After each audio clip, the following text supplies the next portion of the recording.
Good afternoon. I wanted to talk to you a little bit about my senior project today and tell you how it came to be and what I did with it and what I hope to accomplish with it. Um, when I thought about this senior project, one of the things I did was think about the uh, core values of Antioch University. One of the things that really drew me to Antioch University was its commitment to social engagement. I love the fact that they try to create students that are going to make a difference in the world.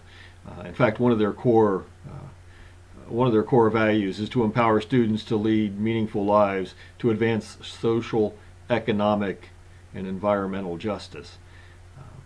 And so I kind of thought about that and tucked that away in the back of my mind. And then I looked at all the classes that I had taken during my time here. All the interdisciplinary classes, took classes in cultural conflict or culture and conflict and leadership, um, foundations of civilization, among others. Uh, some of the, and right now I'm taking an elective that is justice and equality. And I thought about all those things, and I thought, what is a vehicle that I can use to kind of think about and process all that information in terms of how do we affect social change? How can we as individuals make a difference in the lives of our community and the lives of our neighbors? And as a pastor, one of my focuses and one of my things one of the parts of the Bible that I really love is the prophets. I love those individuals that were kind of on the fringe of society, and they stood out on the fringes, and they were voices in the wilderness. They took and looked critically at their society, saw what was going on, and urged the people to lead better lives. But it was always that voice from outside. It was never a mainstream voice. It was always the voice from outside. So I've always had kind of this soft spot in my heart for the prophets. And so as I looked at all of these classes, I realized that there's a really kind of a prophetic voice in a lot of what we have been learning. And so I wanted to kind of explore that. And one of the ways that I could do that was take and look at one of the prophets. And one of my favorite prophets is the prophet Micah.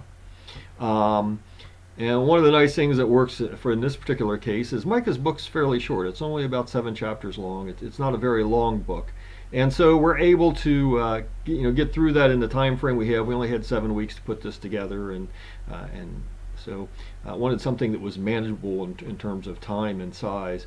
And so what I decided to do was create a Bible study that I could use in my church and hopefully use in an environment larger than my church, to teach lessons about cultural change that we learn from Micah. And so I created a 6-week Bible study, and we took and looked at a number of factors and things that Micah taught, and some of the ways in which he went about trying to affect change in his society.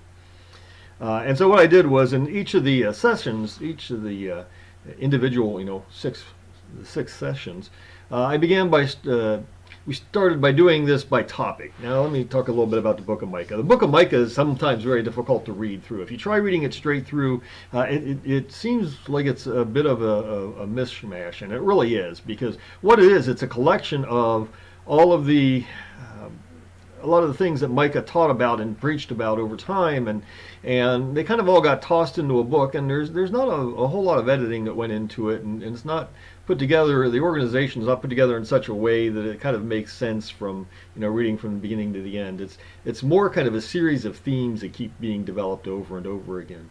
And so the way I decided to approach this was to look at these things by topic rather than just starting at chapter 1 verse 1 and reading on through the end of chapter 7.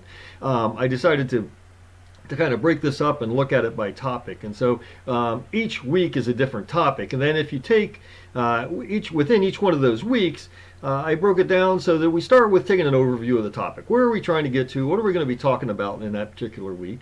Then I assign a series of readings from Micah, and they're pulled from various chapters usually because, like I said, these themes kind of develop over time, and so we pull a couple things from a couple different places to try and put the whole theme together for Micah. And then I spend some time unpacking what it is that we just read, looking at it from a historical standpoint, trying to help us to, with our modern eyes and ears, see, and hear that and what that means and what he was talking about and what he was experiencing. And then, so we can get a little farther into that, I ask a series of questions that were meant to be questions that would engender discussion about these topics. Take us just a little farther into that, and then I come back to talk about how can we apply this to our own lives or our own world, and where do we see the parallels between what Micah was experiencing and what we experience, and what parallels do we see between his culture and our culture. And then there again I ask another series of questions to kind of try and further that and help the students think through that themselves and give them room to kind of pull at the threads a little bit, if you will, to see what's going on here. And so that's how all of the lessons are laid out. Another thing I would like to say is that in this particular Bible study, I tried to approach this from a religiously neutral stance as possible. That's a strange thing for a pastor to do. Normally we're working the other direction, but I wanted to make this available to everybody, no matter what their religious stance was, whether they were atheistic or agnostic or Muslim or Jewish or whatever. I kind of wanted to open this up to a broader group of people, because I think that there's a lot of that Micah can teach us without the religion, just in terms of engendering social change and being involved in the community and trying to build a sense of community. And so I tried to approach this from as a neutral standpoint as possible. So we broke it down into 6 weeks, broke it down into 6 different topics. The first topic that we wanted to look at was we started with was the prophet Micah himself. What is a prophet? The word that we translate prophet is, we get from the Greek word prophetos, and one of its definitions is a one who calls. And so then that immediately, causes us to ask the question, one who calls what, and to whom are they calling? And so we think about that, in terms of what is a prophet? What does it mean to be a prophet? What does it mean to call people? A lot of times when we think about prophets, we think about them in the sense of, predictors of the future. And there is that sense of that. Micah does do that. I mean, Micah predicts that there are some devastating things that are coming for his nation, and history bears those out. They really did happen. But that's not the full range of what being a prophet is about. In fact, that's probably one small part of it. For the most part, a prophet was really to be a moral and social innovator. Right? They were the ones that were they kind of, like I said, they kind of worked from the fringes and from the outside edges of the society, and they stood on the outside and they looked critically at their world and at the world around them, and they tried to figure out what was going on, what was happening. What were the causes of the problems that they saw, and what could they do to change those? And so they came up with moral plan. They came up with a plan and an ethical system to try and work around that. If we talk about Micah specifically, his personal life played into his preaching quite a bit. Micah was from a small town called Moresheth. It was about 20 miles southwest of Jerusalem. It would have been a frontier town and kind of on the border area of the nation of Judah. And that's significant. That'll be significant when we talk about his worldview a little bit. We also know that Micah was a village elder. He was one of the leaders of his village, and part of his responsibility as a village elder meant that he would have been responsible for sitting at the gates of the city, and he would have mediated disputes between the residents. So when two neighbors were feuding over a fence line or whatever, he would be the one that had to kind of listen to both their arguments and decide what the situation was, and to figure out how to make that, what the most ethical solution to this was. And so this kind of gave him a window into the kind of disputes that were going on, and how people were treating one another, and what kind of things were tearing at the fabric of his community. And so that gave him a handle on that. It was a significant part of who he was. He was also raised, and I have to bring a little bit of religion into this, he was also raised in the Israelite faith, what we now call the Jewish faith, and there was a strong sense of community for him. This strong sense of community, not only just of caring for one another and living in such a way that they supported one another, but there was also supposed to be a sense of community responsibility and community guilt. Um, the actions of one person could affect the entire community, and they understood this. That the community was judged on what one person did, not not just their actions weren't judged individually, but they were judged as a community together. It's kind of a strange concept to our Western mind, particularly in the United States, where we value individuality so highly. The way that I help people think about this is think back to grade school, when the teacher left the room and you were the one sitting at your desk doing your work, and yet you still got into trouble and were punished when the teacher punished the whole class because the class was being noisy. That's that idea of corporate guilt, that you rise and fall as a group. And so this was part of Micah's identity as well. I need to talk a little bit about his worldview, what was happening in the world around him. At this point in history, there was a nation on the rise by the name of Assyria, and they were quickly turning into a regional superpower. They were militarily very, very strong. They were bent on conquest of all of the land around them, and they were very good at what they did. They knew how to make war. They knew how to subdue nations. And so they were gobbling up just all of the small nations around them, and everyone in the area was feeling threatened, and rightly so, feeling threatened by their presence. For Micah and his community, this is going to be a problem that is going to have to be dealt with. Particularly for Micah, here again, he lived in Moresheth on this kind of this frontier border area. And he would have understood the threat that Assyria posed, particularly because Assyria had unfortunately set its sights on conquering Egypt, and Jerusalem, the nation of Judah, and Micah's hometown of Moresheth all stood in the way between Assyria and Egypt. They were on the path that Assyria would take to get to Egypt. They were kind of the buffer zone between the two, and so this was gonna play out in their history. Micah could see this coming, and so this colors everything that he does. He knows that the nation of Assyria is going to be a problem for them militarily, and it's a problem that they can't win. I mean, they don't have the military might to stop the nation of Assyria. It's not going to happen. And so Micah, sees this from a religious standpoint. He sees this as God punishing him for the failures of his community, and so he sees this as about to happen. And so Micah has to figure out why this is about to happen. Why is God about to judge him? And so he looks at his community, and what he quickly realizes is that they're morally failing. They are falling apart. That sense of community that is supposed to be there, of mutual support and watching out for the least of the members and supporting those that are powerless, that's not happening. In fact, the exact opposite of that is happening. And so as he looks around, he levels charges at three different groups. The first group that he levels charges at is a group of rich and powerful individuals, probably military leaders, that were seizing the land of the poor and the powerless and taking it over for themselves. There's a good chance that Micah was seeing this occur in his village of Moresheth right before his eyes. As a frontier town, Moresheth was probably a outpost of the military, and so there were military officials stationed there. And what we know was happening at this point in time in history was they wanted to get out of the city of Jerusalem. Like a lot of people, they wanted to escape the noise and the heat of that city and the problems that go with city life.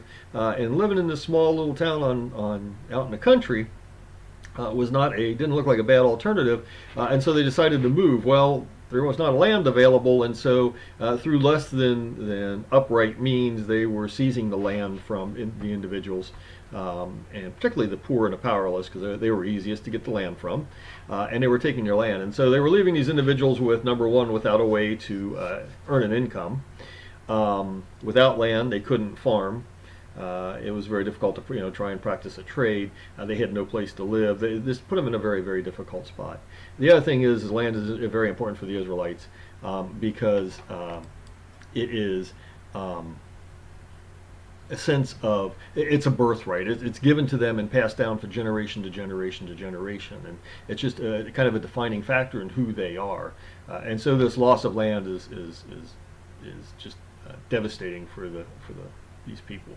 And so he calls them out and challenges them and what they're doing to acquire this land. The other one he calls out is the authorities in the communities, probably village elders, much like himself, that are on the take, if you will. They are administering justice in less than fair ways. When people come to have a case decided, they're siding with the rich and the powerful, no matter what the facts actually say. They're going with the rich and the powerful because there's a little bit of graft and take going on here. And so he calls them out and calls out their lack of sense of justice and of righteousness. And then the other one he calls out is the false prophets. Again, hitting awful close to home for him because, as a prophet, this is a group. But these are not prophets like he is. These are prophets who are making a living out of telling people what they want to hear. There was a group of individuals that found out that, that if you told people what they wanted to hear, they would keep you around and they'd feed you and they'd house you and they'd take good care of you and they liked you when your message agreed with their message, with what they wanted to hear and with their message. And so there was a series of false prophets running around that was saying everything is going to be fine. Don't worry about Micah and his story about the Assyrians. None of this is true. It's not going to happen. Remember, we are God's chosen people. We have the temple here, which they believed was the very dwelling place of God. And so God's not going to let anything happen to that. And so they were creating this false sense of calm. And here again, we're driven particularly by motives of greed and of power. This wasn't not that they believed this message; it's that this message is what would sell, and they could go ahead then and further their position with that. And so he charged these groups with these sins, if you will. What he predicted was that. Because of this, the nation of Assyria was going to come in and wipe them off the map. He saw that because of their failings, Assyria was going to come in and was going to level them and destroy them, and that the nation of Judah would be no more. And so that kind of forms the backbone of his message. But Micah wasn't content to leave it there. He, as a moral and social innovator, he wanted to then move on and come up with something more. And so he came up with this line. It includes three things that he believed that the people were called to do and needed to do.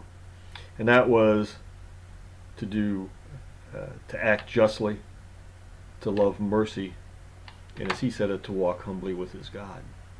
He saw this as the foundation for building a community and the foundation for getting back on a right moral footing. And so, we can kind of pull those three things out. To do justice is to want to see that things are distributed equally and fairly, not only goods and materials, but also legal rulings, that those were applied as they should be and not based on power and greed and authority, but that they are administered to be, use the word, to be just, right? to be right, to be correct, to be fair. Loving mercy, that sense of having a compassion for those around you, that sense of kind of being able to live into the skin of other people and experience what they're experiencing and seeing the world through their eyes. And then finally, to walk humbly. To walk humbly is, like as he says, with God. But let's genericize that and bring that out a little bit. Walk humbly to acknowledge that there's something larger than ourselves. Humility is a idea that we struggle with in the West, here again, particularly in the United States. We always think of humility as, putting ourselves down and we're no good and I'm not any of that and I have no value. And that's not what humility is really about. Humility is really about appraising yourself accurately, understanding who you are, who your strengths are, and what your weaknesses are, and where you fit into the grand scheme of things. And so he calls them, when he calls them to walk humbly with God, he's calling them to assess who they are and how they fit into this community and how they fit into this larger order, and to realize that they're not the end all be all of their existence. That they live into something larger than that. And so this is one of the high points of the Old Testament for a lot of people. A classic line that a lot of people know this verse. Even people who aren't real religious, they know this verse, Micah 6:8. And this call to be more, to restore the community and be more than they were. One of the other interesting things about the prophets is they're very, it seems to be that they can't leave people without hope. That even when they're pronouncing devastating judgment is coming, even when they're charging with grave and serious crimes, and they're calling them out and pointing out how wretched the people are, there's always that note of hope that comes in there as well. And we find that with Micah as well. Right? We find that note that where Micah comes and says, but hang on there. If you will mend your ways, and if you will turn back to doing the right things, then something better is coming. Something better is coming. We will learn to live again as a community. Our community will be restored, and we will learn to live in peace with one another. And if we can do this on a large enough scale, we'll get to the point where in the world we won't learn to make war anymore, as he says, to steal his words. We will learn to live in harmony and peace. He also tells them that if they do this, that the nations will stream to them looking for answers. That they can kind of become that city on the hill, that example of what community can be. And what living in community can look like. It's a grand and glorious message. And so as I worked through this message, what I realized was, we see a lot of these same things playing out today, right? If we look okay, let's start with the world order. We look at the world order and we realize very quickly that, we live in very perilous times. We're pulling ourselves out of a lot of the arms treaties. We are beginning to think about rebuilding, in some cases are rebuilding our nuclear arsenal. Russia has now said that because we have done that, they are going to start rebuilding their arsenals. We have military threats with many nations around the world. We have more nuclear weapons now than we've ever had. We have more nations, and particularly troubling is more small kind of rogue nations with nuclear weapons we've ever had. Terrorism, of course, is a very real threat to us at all times and in all places. And that's even some ways more difficult to deal with than military threats. At least we can identify those. The terrorists are a lot harder to identify. If we look culturally, we see a lot of the same things that were going on in Micah's time are happening in our time, right? We look at the gentrification of our cities, where we're forcing out the poor and the powerless, as urban centers all of a sudden again are becoming the places to be, and so we're moving the poor out to the fringes now because the rich and the powerful want those good homes and those good apartments, and want to move back into the city. We see instances where, when we look at the statistics, hazardous factories, industrial polluters tend to be located in poorer neighborhoods. We see instances where we cite toxic landfills, nuclear disposal sites in communities where the people are powerless to stop it. And so we see these same kind of things happening within our society today. We can kind of, the groups have changed a little bit, but we can kind of identify. We look at justice, it's not being administered fairly.